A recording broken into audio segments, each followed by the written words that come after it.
As time went on, Theosophy got very popular. Many prominent figures would join the Theosophical Society from all over the world, and many popular doctrines of today's New Age movement would be molded and shaped by them. Theosophy is the first major New Age group, and they are largely responsible for many of the modern New Age beliefs, including the belief that Jesus represented the sun god. After studying the occult and the esoteric in depth, I have come to the conclusion that the Zeitgeist movement and the Zeitgeist films are based on Theosophy, Freemasonry, and the New Age. For those who are unfamiliar, in 2007, a man named Peter Joseph released a film called Zeitgeist. This film received millions of views on the internet and became very popular. Then in 2008, Zeitgeist Addendum, the sequel, came out. From there, Peter Joseph established the Zeitgeist movement.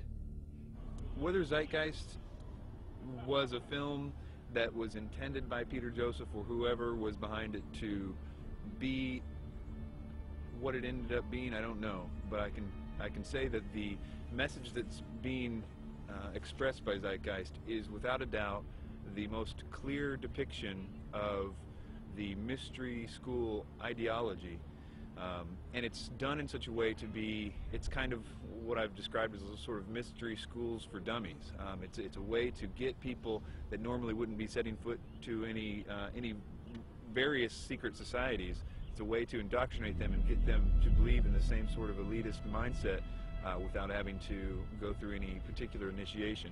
It's also usually accompanied with the idea of pride. That is that the people believe that what they believe is only for a select few, and that sort of has this way of sticking with them, and that nobody believes what I believe, and so it's sort of this elitist mindset that comes with that as well. The first Zeitgeist film was divided into 3 sections. The second section was about 9/11 being an inside job. The third section was about the corruption of the Federal Reserve.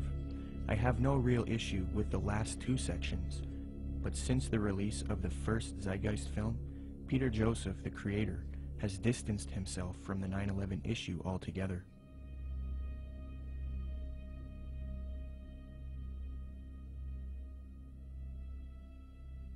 This makes me wonder if the only reason he spoke about 9/11 in the first film was to get the 9/11 truth movement on board with his agenda. The first section of the film is what I have an issue with. Contained in this section is the modern belief system of the New Age movement, the Theosophical Society, and Freemasonry. With the Zeitgeist, it's, Satan's good at what he does, bottom line. And the first one, what they do is they come right out and in the first segment, I think like the first 38 minutes, they just go after Jesus Christ, his deity.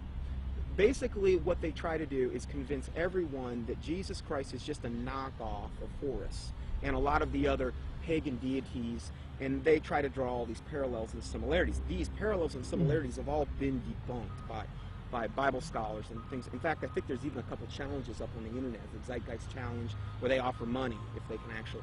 So they've been debunked. I've done, oh my word, I don't know how many teachings debunking both movies. But if somebody were to see that for the first time and not know any different, oh, hey, it sounds convincing, sounds, this or that. And so what they've got to do is discredit the Word of God, the deity of Jesus Christ. As Theosophy grew, it produced influential figures such as Annie Wood Besant, born October 1st, 1847. She was a Marxist and a socialist. Besant was so inclined towards socialism that she defended it in public debates. One such debate was conducted between her and a man by the name of G.W. Foote, a secularist who supported republicanism. The debate was held at the Hall of Science on February 2nd, 9th, 16th, and 23rd, 1887, a 4-night debate series. The title of the debate was, "Is Socialism Sound?" Angelique Richardson and Chris Willis from the University of London Institute for English Studies, when commenting on Besant's worldview, note, quote, "The socialist feminist Annie Besant joined the Marxist-based Social Democrat Federation, SDF, in the 1880s. Annie Besant met the founder of Theosophy, Helena Blavatsky, in 1890, and she quickly read Blavatsky's material. Besant recorded her first acquaintance with Blavatsky. She wrote, quote, "I was standing with my hand in her firm grip and looking for the first time in this life straight into the eyes of H.P.B. We rose to go, and for a moment veil lifted, and two brilliant, piercing eyes met mine, and with a yearning throb in the voice, 'Oh, my dear Mrs. Besant, if you would only come with us.' I said a commonplace, polite goodbye, and turned away with some inanely courteous and evasive remark. 'Child,' she said to me long afterwards, 'your pride is terrible. You are as proud as Lucifer himself.'" Besant would get involved with the secret society known as Freemasonry. In 1902, she established the International Order of Co-Freemasonry, and then set up lodges all over the world with theosophic underpinnings. Theosophy, Freemasonry, and Marxism are all connected with the New Age movement. Besant would become president of the Theosophical Society in 1908. As I give you the history and lay the framework for the origins of the modern New World Order ideology and the New Age movement, it is important to note the role of Freemasonry. As previously noted, Theosophy and Freemasonry were somewhat affiliated in the late 19th century. In fact, Helena Blavatsky received an honorary degree of Apprentice Companion, Perfect Mistress, Sublime Elect Scotch Lady, from the Rite of Adoption. She was awarded with these titles by the 33rd degree Freemasons John Yarker, M. Kaspari, and A.D. Lowenstock. Here is a reprint of the Masonic certificate that Blavatsky received.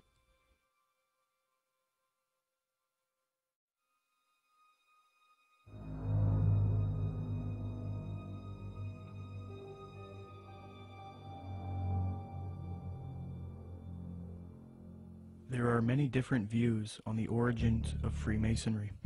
I will present the one which I feel is the most evidenced and well documented.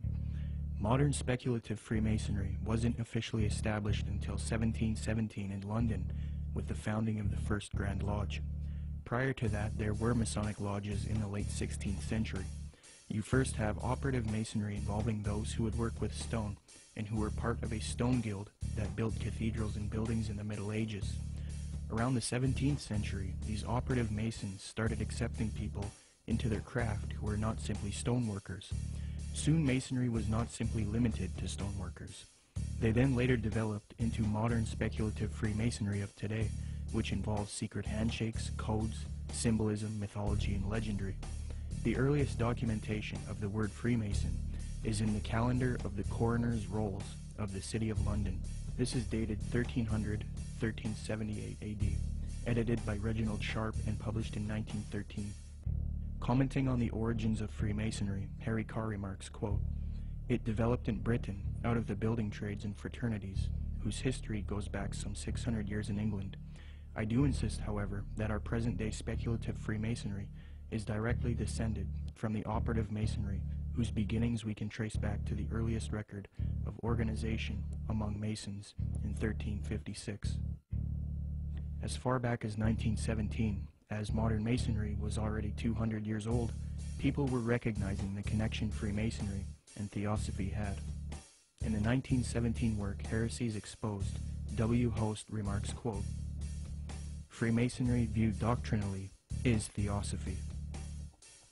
With respect to the previously mentioned Zeitgeist films and the Zeitgeist movement, I will demonstrate that after a thorough study into these teachings of Theosophy and Freemasonry, it becomes quite clear that this film and movement, which has captivated so many truth seekers, is nothing more than the externalization of Theosophy, Freemasonry, and the New Age to the public. This is important because if it turns out that Zeitgeist is leading people into Theosophical and Freemasonic ideologies, it means that rather than standing against the New World Order One World Government agenda, like the anti-New World Order movement is supposed to be doing, truth seekers are actually associating themselves with ideologies and organizations that are connected to the New World Order, which I will also demonstrate. I will now qualify this hypothesis since I have laid the foundation for Theosophy and Freemasonry.